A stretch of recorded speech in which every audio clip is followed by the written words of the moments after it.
అప్పుడేదో ఆంధ్రజ్యోతి వారపత్రికలో దీపావళి కథల పోటీ పెట్టారు.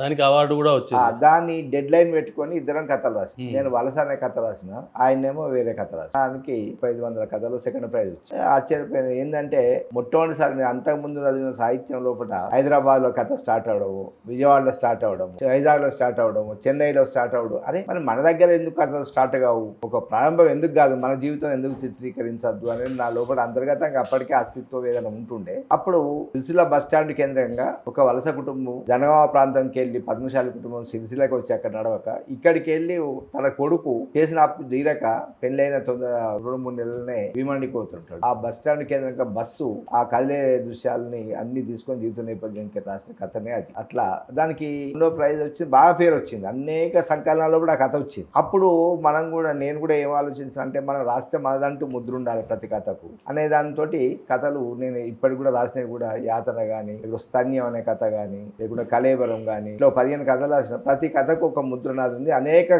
కథా సంకలనంలో కూడా తెలుగు కథా సంకలనాలు ఆంధ్రప్రదేశ్లో కానీ ఇక్కడ వేసిన కానీ సంకలనాలు. కాబట్టి ఆ విలువలతోటి మనకంటూ ఒక అధ్యయనం ప్రత్యేకంగా ఉండాలంటే దాంతో